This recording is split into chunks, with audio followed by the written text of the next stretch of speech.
Good morning and welcome to Rialto Unified School District special meeting of the Board of Education for March 28th, 2026.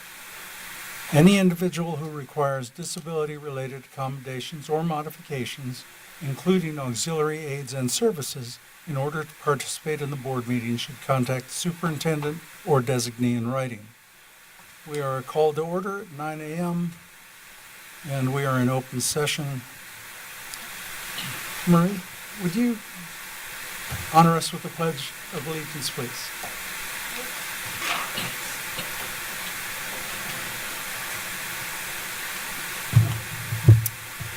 I pledge allegiance to the flag of the United States of America and to the republic for which it stands, one nation, under God, indivisible, with liberty and justice for all.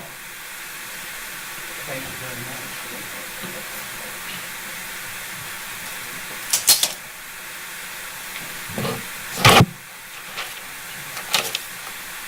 Okay, adoption of the agenda. Motion and second, please. So moved. Second. Thank you.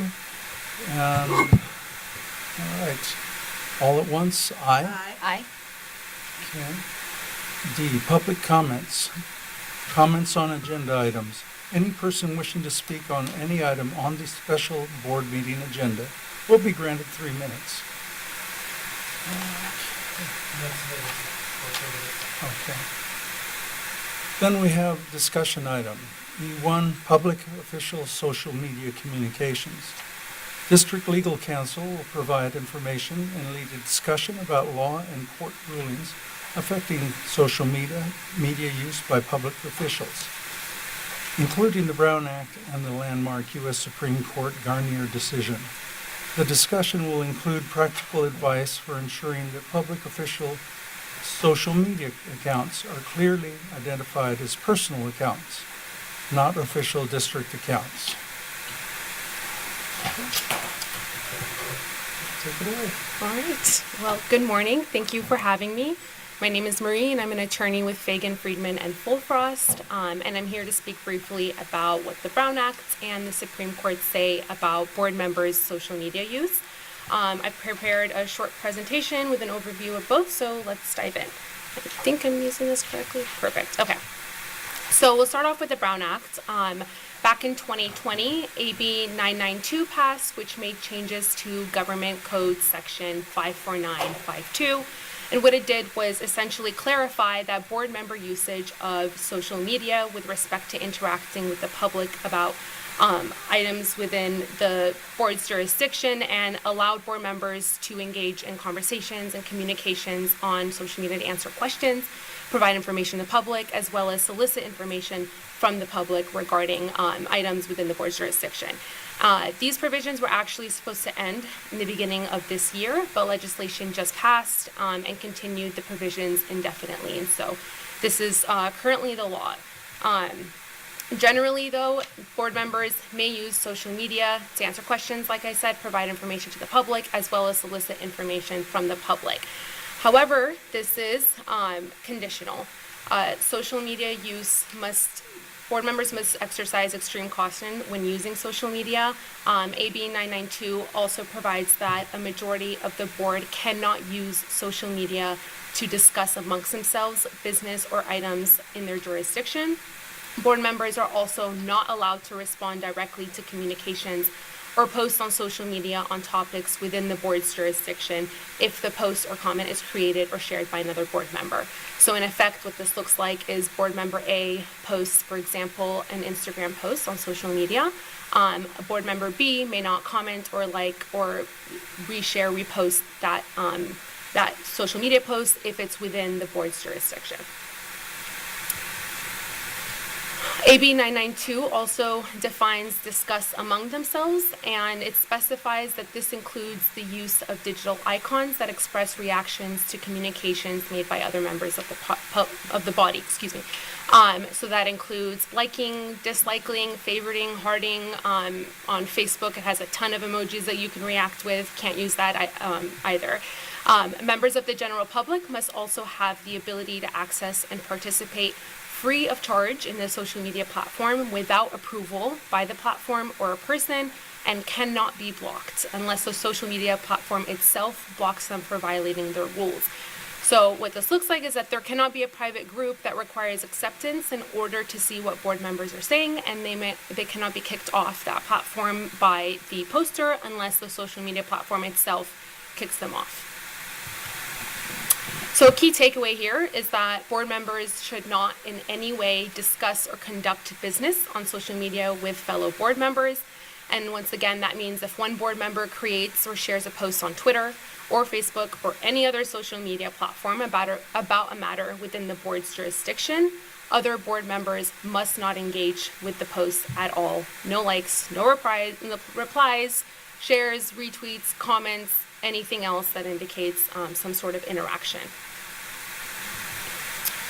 So that's essentially what the Brown Act says.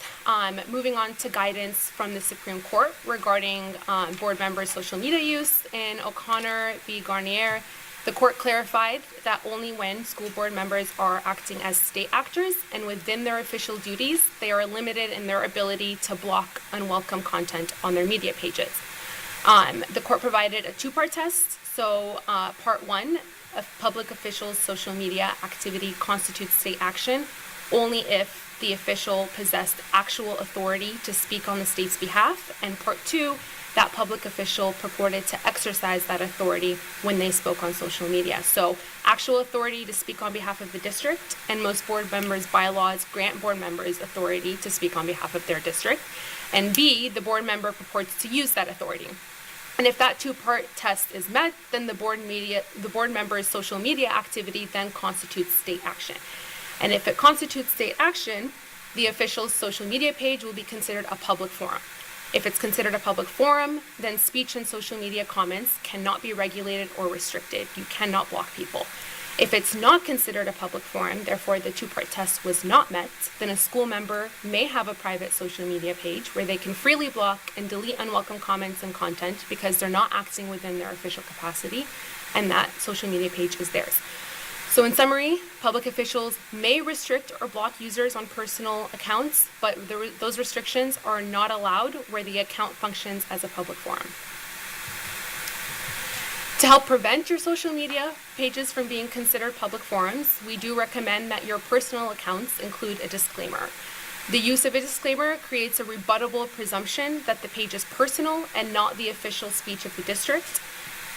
We provided here sample disclaimer language. So in your bio, in all of your social media pages, you would write something like, this is the private social media account of insert your name. The views expressed are strictly my own. This is not an official account of the Rialto Unified School District, and I do not speak for the RUSD Governing Board or RUSD through this account. We also recommend that board members eliminate mixed use pages, so posting content related to the district's business as well as personal content, or minimize content related to board or district activities on a personal page altogether. So final question here, it's a bit of a tricky issue. It's how do we harmonize the Brown Act prohibition against blocking? So if you'll remember, Brown Act says you cannot block people. With Garnier, which does say that you can block people under certain circumstances. So we are not entirely free from doubt from the answer to this question, but we do believe it should be read as if a board member is friends with or follows another board member, then that board member cannot block anyone. If a board member is not friends with or following another board member, then blocking consistent with Garnier is likely allowed. And like I said, there is no formal guidance or case law to explain this issue, but we do believe that this is the most reasonable approach to kind of reconcile these two conflicting laws. And that is all I have today. I'm happy to try and answer any questions, but thank you for your time. My things have changed. Yeah. Okay, board, do you have any questions? So it mentioned that we might run into some trouble if we comment, like, share another one of our members' comments or posts.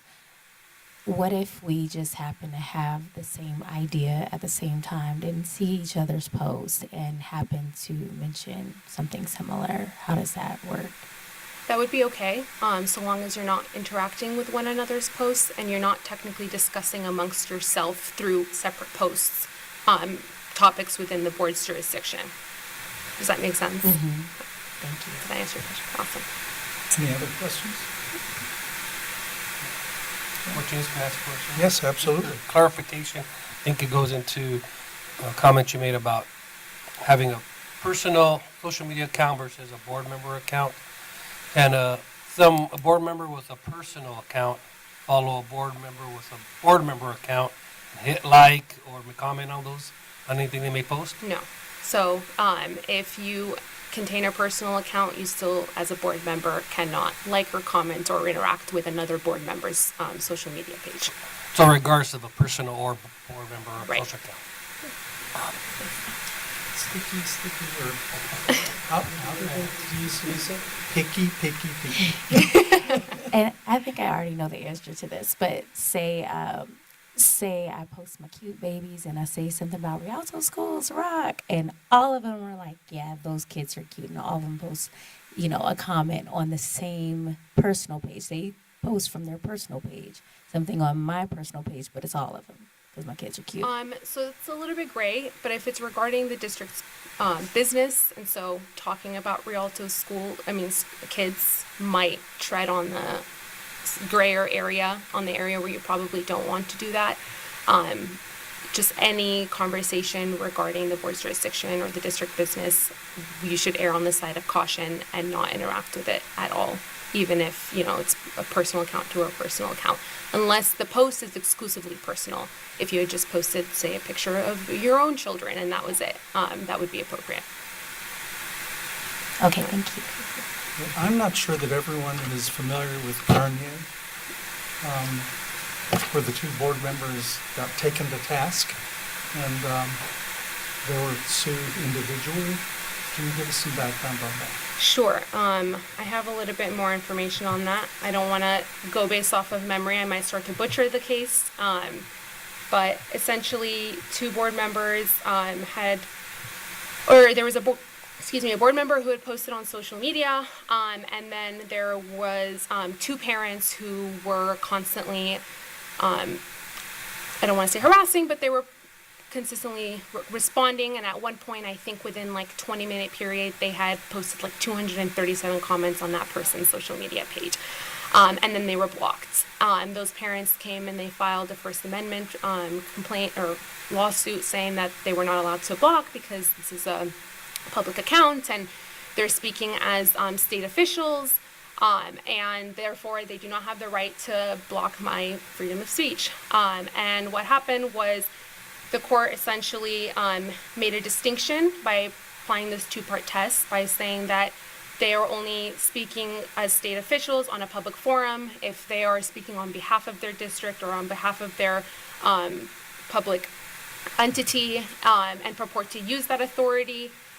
Otherwise, that if they're not doing that, if they are not completing that two-part test, they are not speaking on a public forum, and they do have the right to block the parents. When it came back to the Ninth Circuit case, when it was remanded for the court to decide whether or not they were speaking as public officials, the court did decide that they were speaking as public officials, and therefore they did not have the right to block those parents.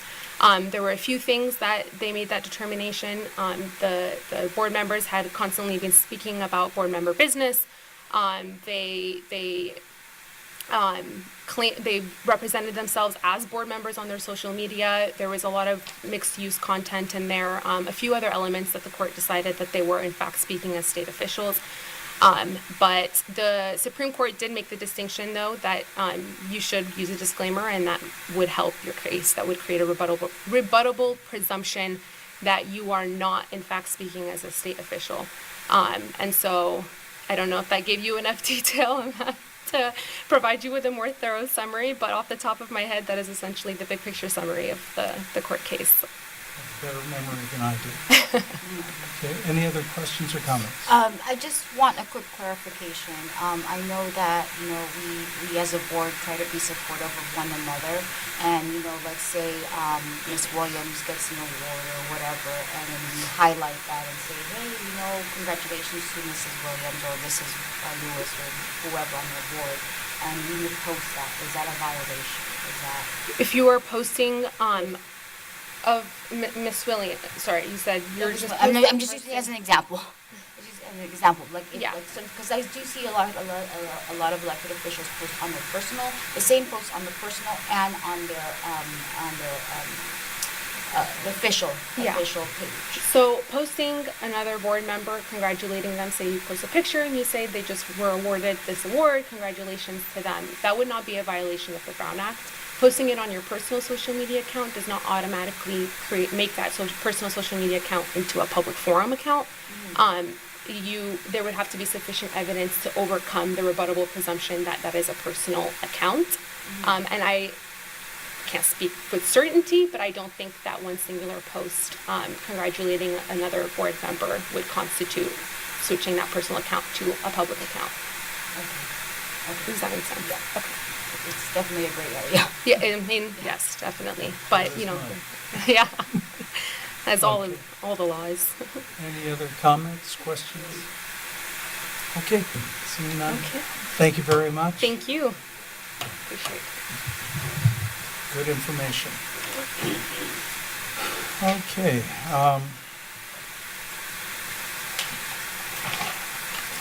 We are now going to move into closed session. We don't expect to take any action in closed session. It is information for us. So if you choose to wait, you're more than welcome to. But other than that, enjoy your Saturday. I would. Okay, motion and a second to move into closed session. Second? Thank you. As provided by law, the following are the items for discussion and consideration at the closed session special board meeting. Conference with labor negotiators, agency designated representatives, Alejandra Alvarez, Superintendent, Denise Ellis, Associate Superintendent of Human Resources, employee organizations, Rialto Education Association. Comments on closed session agenda items. Any person wishing to speak on any item on the closed session agenda will be granted 3 minutes. Dr. Alvarez? Okay. All right. Vote by board members to move into closed session. Aye. Okay, thank you, everyone. It is 9:17, and we're moving into closed session.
Welcome back. We are going to adjourn closed session.